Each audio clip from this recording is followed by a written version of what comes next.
আজকের পৃথিবীর সবচাইতে আলোচিত এবং ঘটনাবহুল ভূখণ্ডসমূহের অন্যতম হল সিরিয়া। একজন মুসলমানের কাছে মক্কা এবং মদিনার পরে তৃতীয় সবচেয়ে গুরুত্বপূর্ণ এবং পবিত্রতম ভূখণ্ড হল সিরিয়া। কারণ রাসূল করিম সাল্লাল্লাহু আলাইহি ওয়াসাল্লামের বহু তাৎপর্যপূর্ণ ভবিষ্যৎবাণী রয়েছে সিরিয়াকে কেন্দ্র করে। আজকের সিরিয়ার প্রাচীন এবং ঐতিহাসিক নাম ছিল শাম।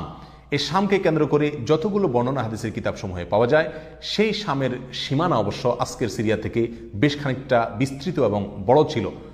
সিরিয়া, জর্ডান, ফিলিস্তিন এবং লেবানন এই দেশগুলো মিলে ছিল তখনকার শাম। অবশ্য তখনকার শামের সবচেয়ে প্রধান এবং বড় অংশ যেহেতু আজকের সিরিয়ায়, সেই জন্য সিরিয়াকেই সাধারণত শাম বলা হয়। শাম বা সিরিয়ার প্রধান এবং অন্যতম বৈশিষ্ট্য হলো যুগে যুগে আল্লাহ সুবহানাহু ওয়া তাআলার পক্ষ থেকে বিভিন্ন নবী রাসূল যে সারা পৃথিবীতে এসেছেন, তাদের সবচেয়ে বড় অংশ এবং সবচেয়ে বেশি সংখ্যক নবী রাসূল এসেছেন এই শাম বা সিরিয়া। শাম বা সিরিয়া এটাই কিয়ামতের ময়দান হবে। কিয়ামতের দিন লোকেরা এখানেই সমবেত হতে থাকবে। এর বাইরেও শাম বা সিরিয়া প্রসঙ্গে রাসূল করিম সাল্লাল্লাহু আলাইহি ওয়াসাল্লামের আরো অনেক গুরুত্বপূর্ণ মন্তব্য এবং বক্তব্য রয়েছে। সামান্য কয়েকটি বক্তব্য আজ আপনাদের সম্মুখে আমরা পেশ করতে চাই। তন্মধ্যে এক নম্বর হলো সহিহ বুখারীতে বর্ণিত হয়েছে, নবী আলাইহিস সালাম বলেছেন, লা তাযালু তায়ফাতুম মিন উম্মতি মানসুরিন লা ইয়াদুররুহুম মান খাযালাহুম হাত্তা তাকুমাস সাআহ। অর্থাৎ আমার উম্মতের মধ্যে একটা বিশেষ শ্রেণী, বিশেষ কিছু লোক থাকবে, একটা দল থাকবে যারা সত্যের পক্ষে লড়াই করতে থাকবে, আল্লাহর সাহায্য তাদের সঙ্গে থাকবে এবং তারা এই সত্যের পক্ষের লড়াইকে অব্যাহত রাখবে কিয়ামত কায়েম হওয়া পর্যন্ত। তাদেরকে যারা পর্যদস্ত করতে চায়, অপমান করতে চায়, ক্ষতি করতে চায়, তাদের কেউই তাদের কোনো ক্ষতি করতে পারবে না।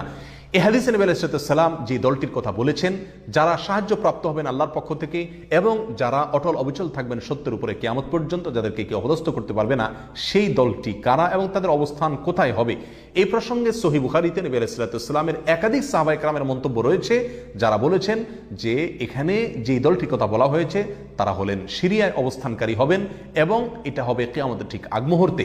তাবরানীর এক বর্ণনা, নবী আলাইহিস সালাম নিজেও বলেছেন আল্লাহর সাহায্যপ্রাপ্ত সেই দলটি থাকবে সিরিয়ায় বা শামে। সিরিয়া প্রসঙ্গে দ্বিতীয় হাদিসটি বর্ণিত হয়েছে সহিহ বুখারীতে।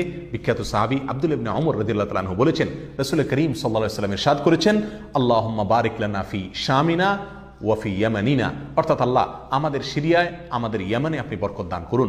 এই কথা বলার পরে উপস্থিত লোকেরা বলল, ইয়া রাসূলুল্লাহ ওয়াফি নাজদিনা, আমাদের নজদেও আল্লাহ বরকত দান করুন, সেই দোয়া করুন আপনি। নবী আলাইহিস সালাম তাদের কথায় কর্ণপাত না করে আবারও বললেন, আল্লাহুম্মা বারিক লানা ফি শামিনা ওয়াফি ইয়ামানিনা। লোকেরা আবারও বললেন, ওয়াফি নাজদিনা, আমাদের নজদেও। নবী আলাইহিস সালাম তখনও একই কথার পুনরাবৃত্তি করলেন এবং পরিশেষে বললেন, নাজদ সেই জায়গায় তো ফিতনা ফাসাদ হবে, সেখানে তো হত্যা, মারামারি, খুনাখুনি হবে, সেখানে তো ভূমিকম্প দেখা দিবে এবং সেখান থেকে তো শয়তানের শিং উত্থিত হবে, সেখান থেকে তো শয়তানের শিংয়ের আবির্ভাব ঘটবে, বের হবে। এখানে নাজদ বলতে কোন এলাকাকে বোঝানো হয়েছে, এই প্রসঙ্গে মুহাদ্দিসিনে কেরামের বেশিরভাগের মন্তব্য হলো নাজদ বলতে ইরাককে বোঝানো হয়েছে। নাজদ বলা হয় উঁচু অঞ্চলকে, আরবের বিভিন্ন অঞ্চলকে নাজদ বলা হয়। হেজাজ এটাকেও নাজদ বলা হয়, যেটা সৌদি আরবের ভিতরে, আর ইরাককেও নাজদ বলা হয়। সহিহ বুখারীর বিশ্ববিখ্যাত ব্যাখ্যাতা আল্লামা কিরমানী রাহিমাহুল্লাহ এবং আল্লামা খাত্তাবী রাহিমাহুল্লাহ এবং আল্লামা ইবনে আব্দুল বার রাহিমাহুল্লাহ সহ অনেক বড় বড় মুহাদ্দিসিনে কেরাম এবং হাদিসবিদগণ মন্তব্য করেছেন যে হাদিসের শেষ অংশে নবী আলাইহিস সালাম যে নাজদ প্রসঙ্গে মন্তব্য করেছেন, সেখানে নাজদ বলতে ইরাককে বোঝানো হয়েছে। হাদিসের সবচেয়ে বড় সমাহার কানজুল উম্মালে আবু নাঈমে বর্ণিত নবী আলাইহিস সালামের এক হাদিসে পরিষ্কারভাবে নবী আলাইহিস সালাম নিজেই বলে দিয়েছেন এখানে নাজদ বলতে ইরাককে বোঝানো হয়েছে। যাই হোক, এই হাদিস থেকে আমরা বুঝতে পারলাম বরকত নবী আলাইহিস সালাম চেয়েছেন আল্লাহর কাছ থেকে এই শাম বা সিরিয়ার জন্য। তাহলে এই শাম বা সিরিয়া এটা গুরুত্বপূর্ণ একটি জায়গা এবং নবী সাল্লাল্লাহু আলাইহি ওয়াসাল্লামের কাছে খুবই প্রিয়, আল্লাহর কাছে খুবই তাৎপর্যপূর্ণ একটি ভূখণ্ড। তৃতীয়ত যে হাদিসটি আমরা এই প্রসঙ্গে পেশ করতে চাই, সেটি বর্ণিত হয়েছে সুনানে আবু দাউদে এবং মুসনাদে আহমদে। নবী আলাইহিস সালাম থেকে বর্ণনা করেছেন আব্দুল্লাহ ইবনে হাওয়ালা রাদিয়াল্লাহু তাআলা আনহু, তিনি বলেন যে রাসূল করিম সাল্লাল্লাহু আলাইহি ওয়াসাল্লাম আমাকে বলেছেন, দেখো যখন তুমি দেখবে যে খেলাফত পবিত্র ভূমিতে অবতরণ করেছে, নেমেছে, এসেছে, প্রতিষ্ঠিত হয়েছে, তখন তুমি ধরে নিবে যে কিয়ামত খুবই সন্নিকটে এসে গেছে। এ হাদিসে নবী আলাইহিস সালাম পবিত্র ভূমিতে যে খেলাফত অবতরণ করলে কিয়ামত নিকটবর্তী এটা বোঝা যাবে বলেছেন। এখানে পবিত্র ভূমি বলতে তিনি কি বুঝিয়েছেন, এই ব্যাখ্যা প্রসঙ্গে প্রায় সকল মুহাদ্দিসিনে কেরামের অভিমত হলো নবী আলাইহিস সালাম এখানে সিরিয়াকে বুঝিয়েছেন। আগে এবং পরের আলোচনাকে পর্যালোচনা করলে সেটাই পরিষ্কার হয়ে যায়। সিরিয়া প্রসঙ্গে চতুর্থ যে হাদিসটি আমরা পেশ করতে চাই, সেটি সুনান তিরমিজিতে বর্ণিত হয়েছে। সেই হাদিস থেকে বোঝা যায় নবী আলাইহিস সালাম সিরিয়াকে গোটা মুসলিম বিশ্বের জন্য হৃৎপিণ্ড হিসেবে অভিহিত করেছেন, মন্তব্য করেছেন।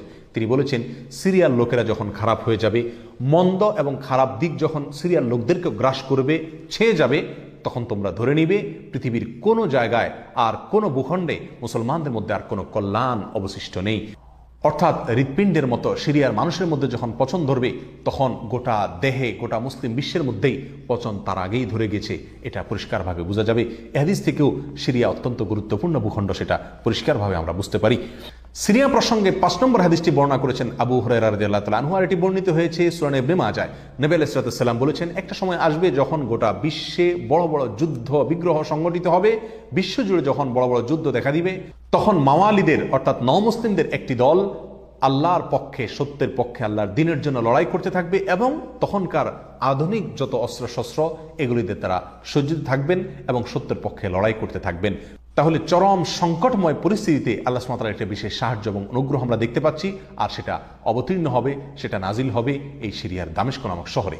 নাম্বার 6, সিরিয়া প্রসঙ্গে নবী আলাইহিস সালামের আরেকটি তাৎপর্যপূর্ণ ভবিষ্যদ্বাণী রয়েছে, যেটি বর্ণিত হয়েছে সহিহ মুসলিমে। বর্ণনা করেছেন সাহাবী নওয়াস ইবনে সুমান রাদিয়াল্লাহু তাআলা আনহু।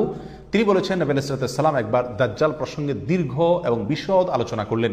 একটা পর্যায়ে এসে তিনি বললেন, কিয়ামতের পূর্বে আল্লাহর নবী ঈসা আলাইহিস সালাম যে আসমান থেকে অবতরণ করবেন পৃথিবীতে, তিনি অবতরণ করবেন মূলত সিরিয়ার দামেস্ক নামক শহরের, বর্তমান যে রাজধানী সে দামেস্ক শহরের পূর্ব অঞ্চলের একটি উঁচু এবং সাদা মিনারায় তিনি অবতরণ করে দুনিয়াতে আসবেন।